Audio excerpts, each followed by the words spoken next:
Hi dear, so let's start learning about the pencil shadings. Okay, pencil shadings and pencil drawings and all. So before we start the shading lessons, we need to know about the tool which we are going to do the drawings, that is our pencil, okay, the normal pencil. So we need to understand something which we have to look closer to a pencil. So maybe if you check your pencil, there must be, in all pencil you have taken, there must be something like this is written, that is called the grade of the pencil, and it will be HB. Okay, so this H stands for hard and B stands for black. Okay, so this HB means equal hardness and blackness of the pencil is shown like HB. That's a grade of the pencil, and this pencil is most commonly used for writing and also sketching also. This is totally fine. Okay, now let's have a look into the drawing pencils and all, which is professionally used for pencil drawings. Okay, and also we know that our pencils are made up of the material called graphite, and it is covered with wooden, that you know. So this graphite material, so there are other grades of graphite pencil as well. So you can see, like, I'm arranging some 2B, 4B, 6B and 3B, 5B also available. And so this is gradually the grade or the black. B stands for black, right? So the blackness of the pencil is slowly increasing. So that means the darkness of the pencil is increasing. That means the more the B, that means 9B or 10B, these all are like very very dark pencils. That means in sketching you can do the final shadows or the eyes and all these kind of dark, I mean black areas. This, for drawing these parts, you can use this black grade. That means higher black grade means more black or more darkness.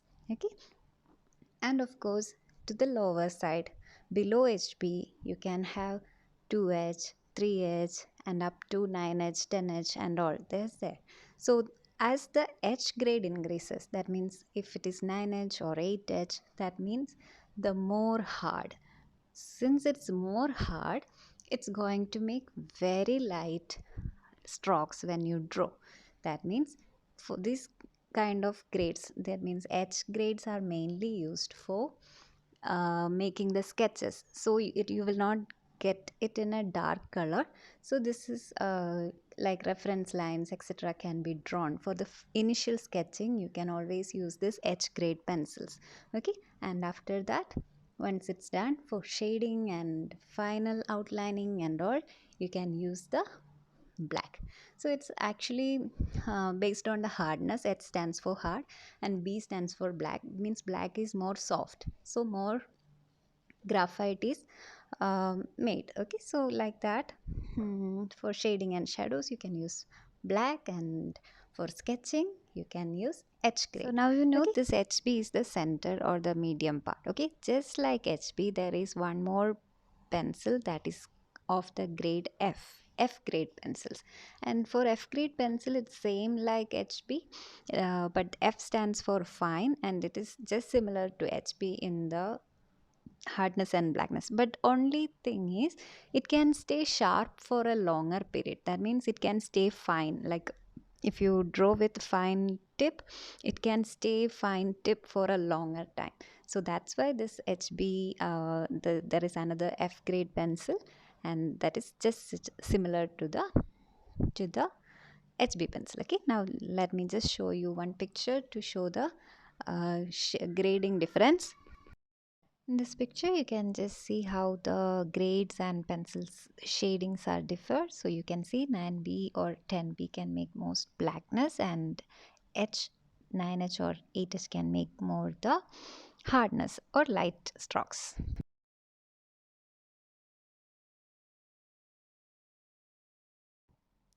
Now let's move on to the next tool, that is called a blending stump or dottle horn. This is actually for the, as the name says, it's for blending. Okay, so these are just paper rolls actually, but made it in like a very thick things to give a proper shading. So I will just show you how to hold the pencil for shading as well. Okay, so just keep your pencil and use these three fingers and hold it on the bottom tip of the pencil.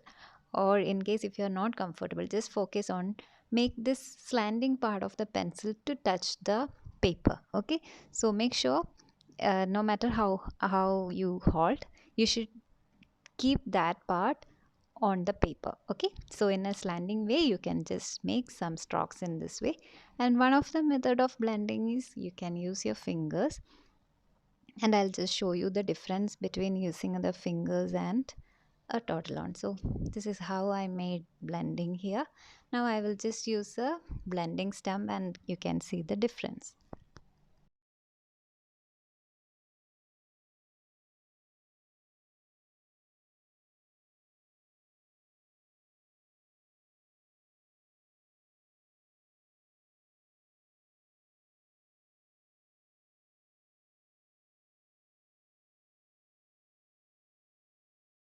Now you can see how nicely you can make the shading using a blending stump. So it's really good to have a blending stump for you. And you can see that the grading difference on this also. So why this kind of thin blending stumps are for shading the thin areas. If you have something like this kind of lines for a plant or something to shade such areas, we will use this thin blending stumps. With a very tiny point, blending stumps can be used for this. So this is the tortillon and this can really be helpful. Okay, so now we have to just focus on the light and shadows as well. Okay, so for shading actually we should know where the light is coming, and always on the opposite side the shadows and shadings should be, right? So we have to make sure, we have to assume whenever we are drawing we have to assume a light source, and accordingly only we should shade. So in case here I'm just showing, you can see a picture. Here the light source is in the center and certain apples are arranged around it.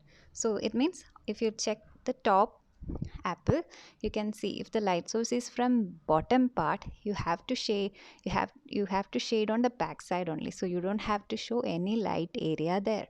And similarly each side, the sides, which side the light falls on the opposite side you have to shade. So basically this is what you have to understand, whichever side the light falls, the opposite sides you have to shade.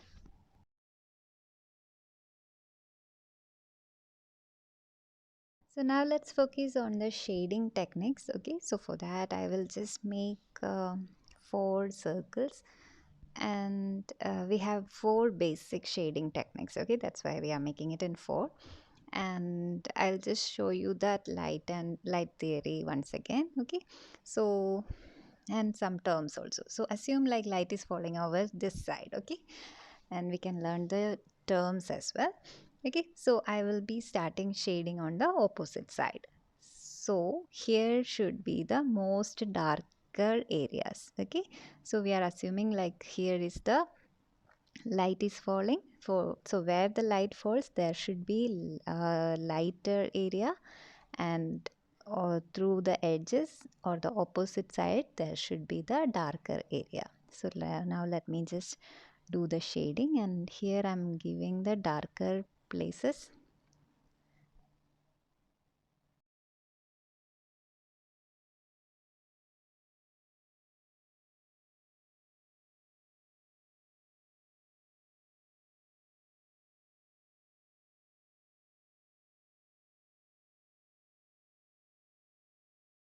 After shading, I'm just going to smudge it using the finger or the blending stump.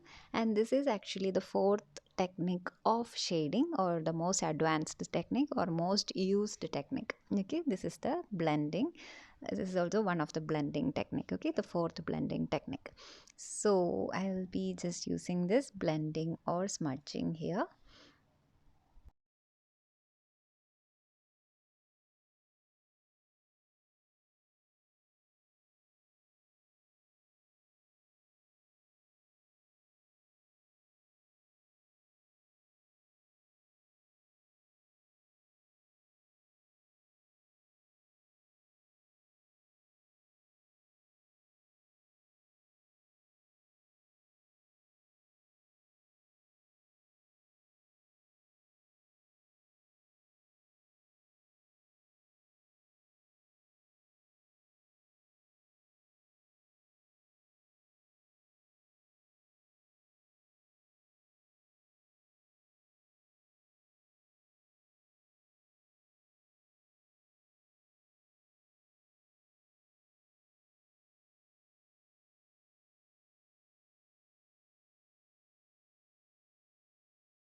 Okay, dear. So this blending technique is called the smudging, or this shading technique is called blending or smudging. Okay, so but now you can see a light area where the light falls, right? That part is called highlight. This is called highlight. Okay, this term you need to remember this portion where the when light falls on a subject or an object, where that part will be the lightest and that portion is called highlight.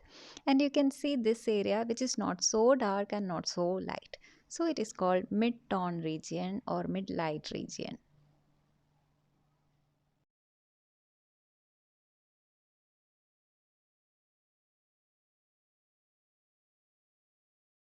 And now there will be the darkest area, and that is called core shadow. That means the core shadow or the dark tone area. Okay, you can also say like dark tone area where it is the darkest shade is there, and it's the term is called core shadow. And this normal shadow when some object makes, that is called the cast shadow, the shadow which is casted by this object, that is called cast shadow. And the shadow or the darkest region on the object is called core shadow. Okay, just keep it in mind, all these terms and all. And after that you can see some area, this area. Okay, always there should be a reflected light will fall on this area, and that is called reflected highlight. Okay, some reflected light from the floor, some light will be reflected and fall again on the on our object. This is not so important, but still you can just keep in mind that that is a reflected highlight. So this is the basic terms of shading, and this is one of the important method of shading as well, that is blending or smudging. Okay, so now we can focus on the other three shading techniques.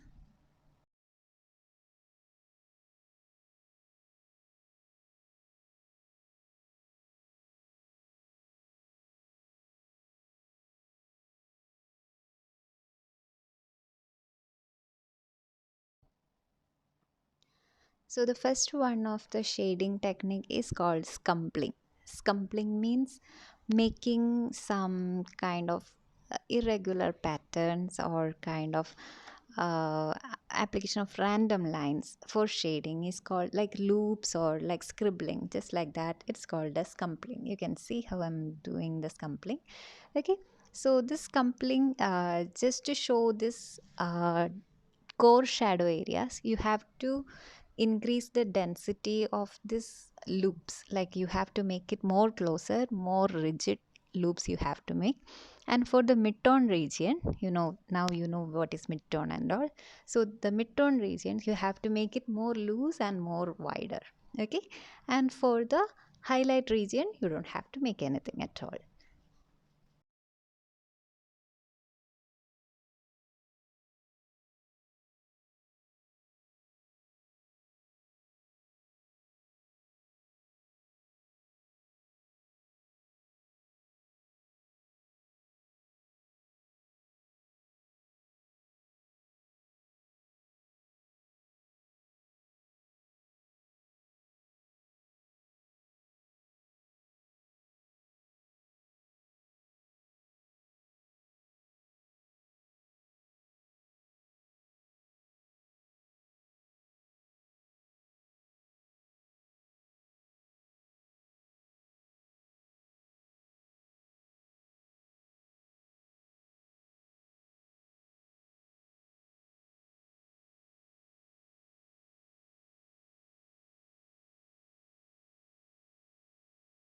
And even the cast shadow also we can made using uh, the same scumpling method. Okay,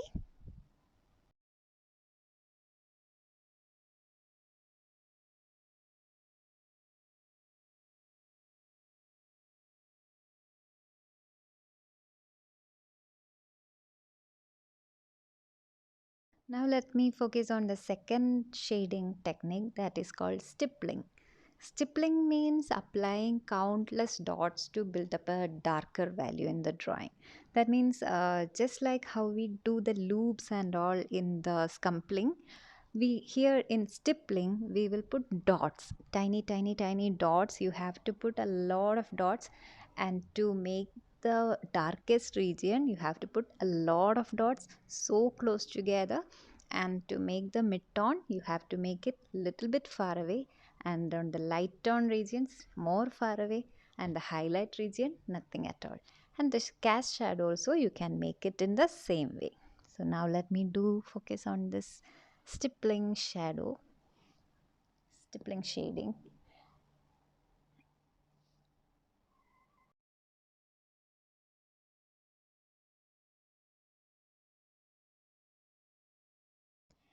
And in this stippling method, some popular artworks are made, and this is also another style of art, and that is called pointillism.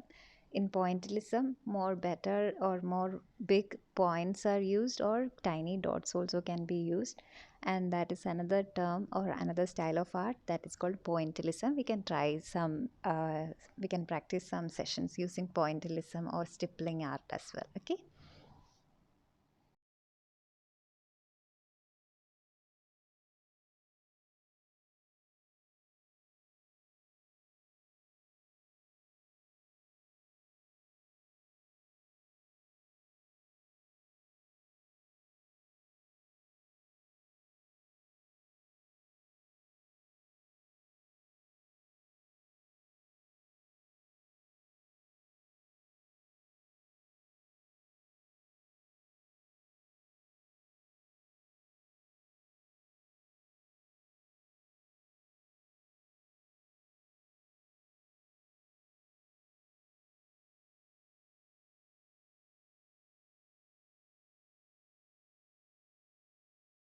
Now we will focus on the third method of shading, that is called hatching.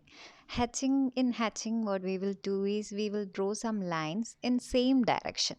You can choose your favorite direction, but it should be in same direction.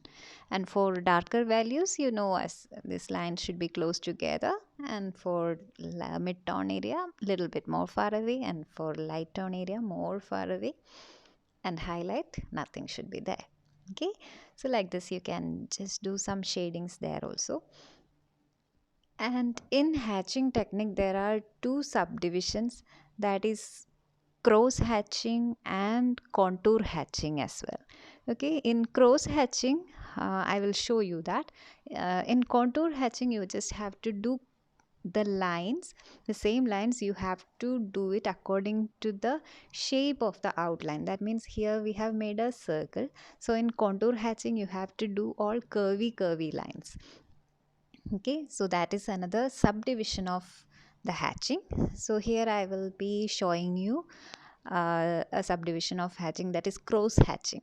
And in cross hatching you have to make some cross lines also. That means if you are doing in the shading is doing using one direction line, similarly opposite directions also should be formed same over there. So I can show you that now.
So like this, crow's lines are formed and that made the crows hatching. Now, so the techniques contour hatching and cross hatching are a subdivision of hatching. Okay, now the fourth one is the smudging or blending, and this is the technique which we have used for the first ball we have drawn. Okay, so you can just recall and or rewatch that area for the smudging and blending. Now we can just have a look to all the examples where these shading techniques are used.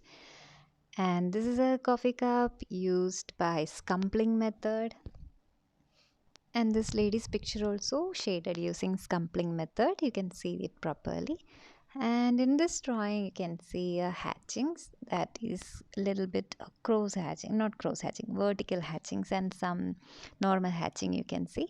And here it is, you can see the crows hatching. And finally, in this picture, you can see the stippling method.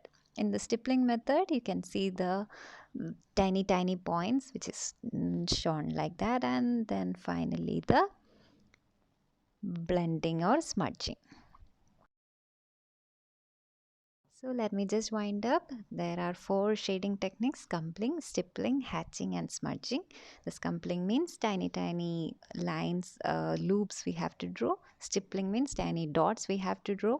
Hatching we have to draw lines, and smudging we will be small like smudge the pipe, blend it and make the shadings. Okay, so these four shading techniques, and out of it the smudging is mostly used because that is the most perfect way and make it more realistic. So that is why the smudging method is most commonly and most beautifully used. So that's it. I hope you got a better idea about the shadings, and if you have completely known or if you got any doubt, just WhatsApp me any doubts related to this. And that's it, dears. Take care, and let's start some practice sessions for a better understanding.